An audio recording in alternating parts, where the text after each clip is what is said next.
Hoje a gente vai mergulhar numa das viradas de chave mais dramáticas da história. Sabe aquela história que mostra como o destino de alguém pode mudar, assim, completamente da noite pro dia? Pois é essa aqui. Parece coisa de filme, né? Imagina só, sair do fundo do poço, esquecido numa prisão, e de repente virar a segunda pessoa mais poderosa de uma nação inteira. E tudo isso, ó, em menos de 24 horas. Pois é exatamente isso que a gente vai ver. E tudo isso começa, olha só, bem no centro do poder mundial da época, o Egito. O faraó, simplesmente o homem mais poderoso do mundo, está numa sinuca de bico. E ninguém ao redor dele tem a menor ideia do que fazer. Só pra gente ter uma ideia do cenário, já tinham se passado 2 longos anos. E o nosso protagonista, José, continuava lá, esquecido na prisão. Completamente esquecido por quem ele ajudou. É um tempo de silêncio total, de espera, onde parece que nada, absolutamente nada, vai acontecer. Isso até que, numa certa noite, o faraó tem um sonho muito, mas muito esquisito. Primeiro, ele vê 7 vacas lindas, sabe, gordas, saudáveis, pastando tranquilamente. Mas logo em seguida, aparecem outras 7 vacas, só que o oposto, feias, magras, assustadoras. E o mais bizarro, elas simplesmente devoram as vacas gordas.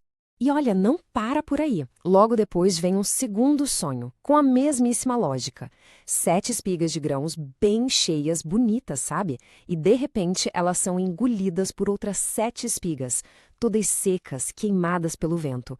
A imagem era muito forte. Algo bom sendo totalmente consumido por algo terrível. No dia seguinte, claro, o faraó acorda super perturbado. Ele manda chamar todo mundo, todos os magos, todos os sábios do Egito, a elite intelectual da nação. Mas o resultado foi um silêncio constrangedor. Ninguém, absolutamente ninguém, conseguiu decifrar os sonhos. A crise estava instalada no palácio.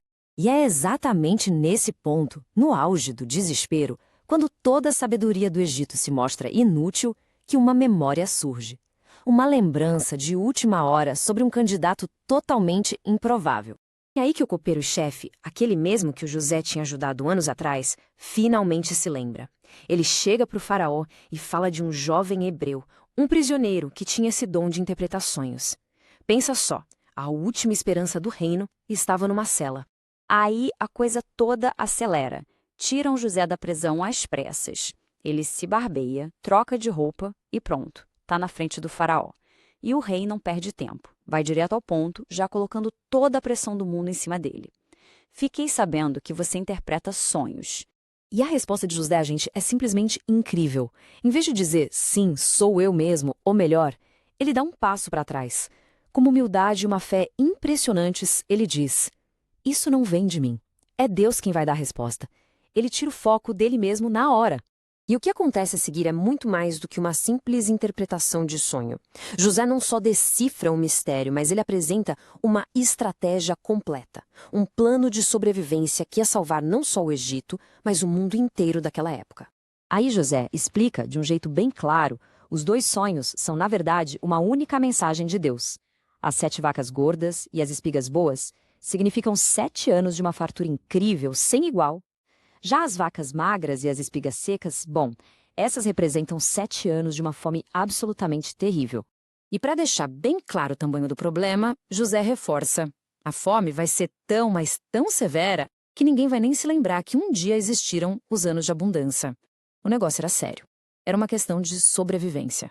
Mas é aqui que a gente vê a genialidade da coisa. José não se limita a dar o aviso, ele entrega a solução. Um plano de ação super prático. Primeiro, escolher um líder sábio para cuidar de tudo. Segundo, guardar uma parte da colheita durante os 7 anos de fartura.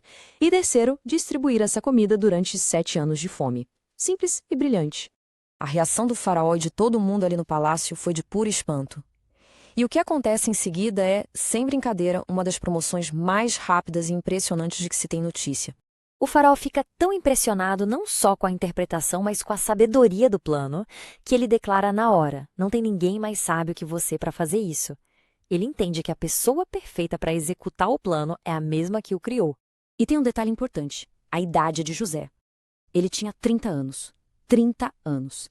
Depois de mais de uma década sofrendo como escravo e prisioneiro, a vida dele estava prestes a virar, de uma forma que ele com certeza nunca imaginou. E essa mudança é total, completa. Ali, Naquele mesmo instante, José se torna o governador de todo o Egito. Ele recebe o anel de autoridade do próprio faraó, ganha roupas de linho fino, um novo nome. Ele se torna o segundo homem mais poderoso da nação, da prisão ao palácio em questão de minutos. E o plano dele funciona com uma perfeição impressionante. Nos 7 anos de fartura, José armazena uma quantidade absurda de grãos. Quando os 7 anos de fome chegam e arrasam tudo, o Egito tem comida. E não só para o seu povo, pessoas de todas as partes do mundo começam a ir para lá para comprar alimento.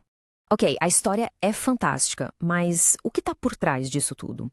O que essa virada de chave tão dramática realmente revela pra gente? Bom, tem algumas lições muito fortes aqui.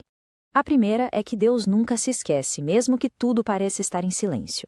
A segunda é que o tempo de espera pode ser bem longo, mas a ação de Deus é precisa, na hora certa.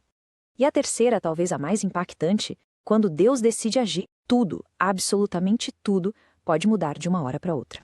Mas a história não para por aí, porque a fome obriga gente de todo canto a ir para o Egito comprar comida. E no meio dessa gente chegam os próprios irmãos de José, aqueles mesmos que o venderam como escravo. E a pergunta que fica é, o que acontece quando ele fica cara a cara com eles?